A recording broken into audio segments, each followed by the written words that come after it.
Guntur judge సమక్షంలో పోసాని కృష్ణమురళి కన్నీరు పెట్టుకున్నారు. 70 ఏళ్ల వయసులో తనను ఇబ్బంది పెడుతున్నారని వాపోయారు.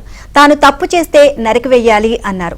తన ఆరోగ్య పరిస్థితి బాగోలేదని, ఇప్పటికే 2 ఆపరేషన్లు జరిగాయని, స్టంట్లు వేశారని జడ్జికి చెప్పారు. 2 రోజుల్లో బెయిల్ రాకపోతే ఆత్మహత్యే శరణ్యమన్న పోసాని కన్నీరు పెట్టుకున్నారు.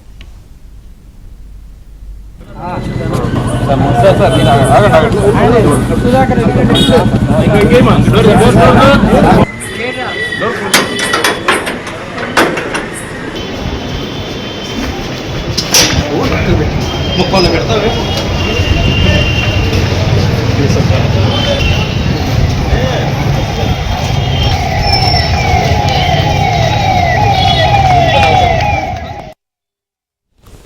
పోసాని వ్యాఖ్యలకు సంబంధించి మరిన్ని అప్డేట్స్ మా కరెస్పాండెంట్ సాంశివరావు అడిగి తెలుసుకుందాం. సాంశివరావు, నిల్మ వైసీపీ నేత పోసాని కృష్ణమురళిని సిఐడి పోలీసులు గుంటూరులోని ఎక్సైజ్ జడ్జి ఇంటి వద్ద ప్రవేశపెట్టారు. అయితే జడ్జి వద్ద వాదనలు వినిపించే సమయంలో విపక్షాల న్యాయవాదుల సమక్షంలో పోసాని తన ఆవేదన అయితే జడ్జికి చెప్పుకున్నారు. జడ్జి ఎదుట కన్నీటి పర్వంతం అయ్యి ఏడ్చిన పరిస్థితి అయితే ఉంది. తనను కావాలని కూటమి ప్రభుత్వం వేధింపులకు గురి చేస్తుంది.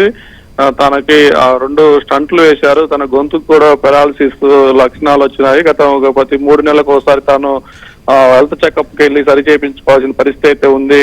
తన గనక అని కూడా ఆయన ఒక జడ్జి ఎదుట ఆవేదన వ్యక్తం చేస్తూ బోరును వెలిపించిన పరిస్థితి అయితే ఉంది. ఇదే సమయంలో తన జడ్జిలు, తమ లాయర్లు ఎవరైతే ఉన్నారో పొన్నవోలు సుధాకర్ రెడ్డి తో పాటు మరి కొంతమంది వైసీపీ లీగల్ సెల్ న్యాయవాదులు మొత్తం ఉన్న నేపథ్యంలో వారి వద్ద తన గనక 2 రోజుల్లో బెయిల్ రాకపోతే ఆత్మహత్య తనకు శరణం అంటూ కూడా బోరున లాయర్ల వద్ద జడ్జి సమక్షంలో విలపించిన పరిస్థితి అయితే ఉంది. అయితే వైసీపీ న్యాయవాదులు చట్టం లా ప్రకారం వెళ్తారు, నువ్వు బాధపడవద్దు, నీకు న్యాయం జరుగుతుందని పొలంలో అతను ఓదార్చిన పరిస్థితి అయితే ఉంది. ప్రస్తుతం ఇరుపక్షాల పైకు పీపీ, మరోవైపు వైసీపీ లీగల్ సెల్ న్యాయవాదులు కూడా వినిపించిన వాదనలో పోసాని కృష్ణమురళి జడ్జి ఎదుట బోరును వెలిపించి తన ఆవేదన చెప్పుకున్న నేపథ్యంలో ఇరుపక్షాల వాదనలు జడ్జి మరికొద్దిసేపట్లో పోసానిలో సిఐడి అధికారులు ప్రవేశపెట్టిన కేసులో బెయిల్ ఇస్తారా, రిమాండ్ ఇది పంపిస్తారనేది కూడా మరి కొద్దిసేపట్లో అయితే తేలనుంది. నీలిమ.